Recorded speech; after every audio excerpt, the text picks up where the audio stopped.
형제자 여러분 안녕하세요. 오늘은 9월 7일 금요일 평화를 거부한 어리석은 성이라는 제목으로 누가복음 19장 41절부터 48절까지를 묵상합니다. 41절 가까이 오사 성을 보시고 우시며, 예수님께서 이제 예루살렘 성읍에 가까이 다가가시면서 예루살렘 성을 보시고 우셨습니다. 여러분, 우리는 예수님의 눈물을 우리가 볼 수 있는 것이죠.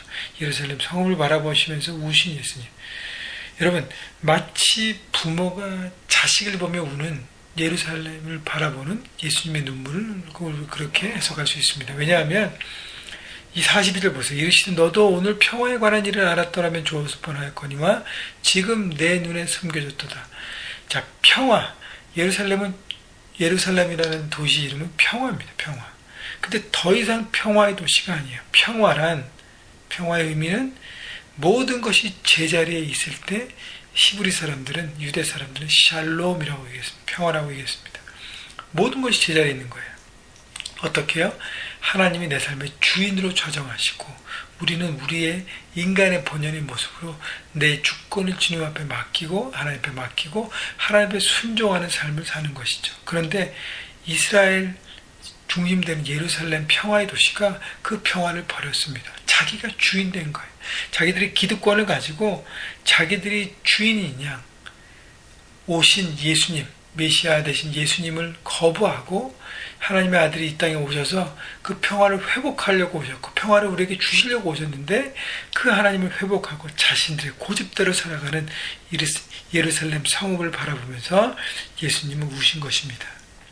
아까도 언급됐지만 부모가 자식이 자기 고집대로 하면서 망하고 있는 상황을 보면서 안타까운 마음으로 울고 계신 것이요. 여러분, 예수님의 그 인간적인 모습을 볼 수 있습니다. 여러분, 그렇기 때문에 눈물이 굉장히 중요합니다. 여러분, 한 영혼을 바라보면서 우리가 눈물을 흘릴 수 있어야 합니다.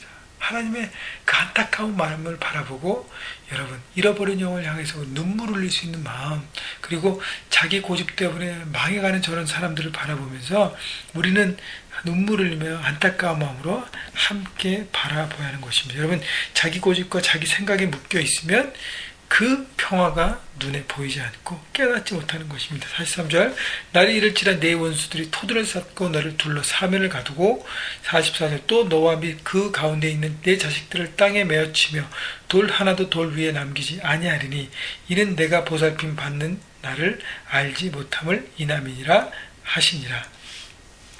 자, 결국 이 예루살렘 성읍이 무너지는 것이죠. 특별히 예루살렘 성전이 무너집니다.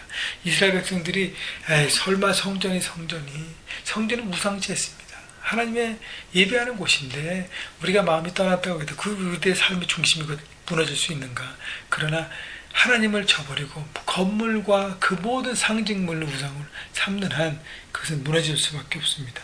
결국 하나님을 떠난 도시, 하나님을 떠난 인생, 여러분, 영적인 무너짐은 결국 물리적인 무너짐으로 결과가 오는 것입니다. 그렇기 때문에 영적으로 무너졌기 때문에 결국 물리적으로도 무너졌습니다. 예수님의 예언처럼 AD 70년에 로마 티토 장군이 와서 예루살렘 성전을 모두 무너뜨리고 성읍을 초토화시킵니다. 결국 망한 인생이 된 것입니다. 여러분, 평화의 도시가 죽음의 도시가 되었습니다. 무엇이죠?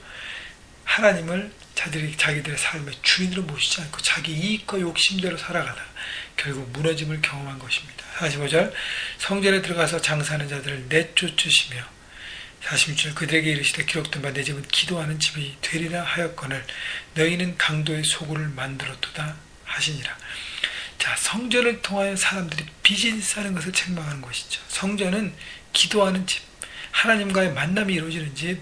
그런데 하나님과의 만남, 예배는 관심 없고 형식적인 예배, 그리고 예배 드리는 재물, 그거를 환전하고 하기 위한 장사, 거기에만 바쁜 것이 자기 이익과 자기의 그 어떤 소득을 채우는 것에만 관심이 있지 하나님에 대해서는 관심이 없는 것입니다. 여러분, 우리 몸이 하나님의 성전이라 그랬어요. 우리 몸이 하나님의 성전이 되기 위해서 우리는 기도하는 삶, 하나님의 임재를 경험하는 삶을 살아야 하는 것이죠. 내 욕심, 내 이기심을 채운다면 여러분, 우리의 성전도 무너질 수밖에 없습니다. 여러분, 기도, 하나님의 임재, 여러분, 중요한 것이죠. 그래서 날마다 기도하며 하나님의 얼굴을 구하고 살아가는 것, 그것이 바로 성전으로 살아가는 삶인 것입니다. 47절 예수께서 날마다 성전에서 가르치시니 대제사장들과 서기관들과 백성의 지도자들이 그를 죽이려 꾀하되 백성이 다 그에게 귀를 기울여 들으므로 어찌할 방도를 찾지 못하였더라. 자, 예수님께서 그래서 성전을 정결케 하시고 그 다음에 성전에서 뭘 하셨어요? 날마다 성전에서 가르치시니 이 성전을 회복하기 위해서 예수님께서 하신 것이 바로 말씀을 가르치셨습니다. 여러분, 성전이 회복되기 위해서 중요한 방법이 뭐예요? 말씀이 회복되는 것입니다. 내가 말씀으로 돌아가고 그 말씀 안에서 내 삶이 그 말씀을 존중하고 따라갈 때 내 삶의 회복과 부흥이 일어나는 것입니다. 내 삶에 말씀이 살아 움직이고 있는가?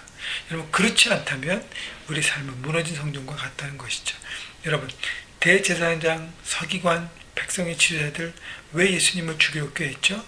성전에서 자기들의 어떤 이익들을 다 내죠.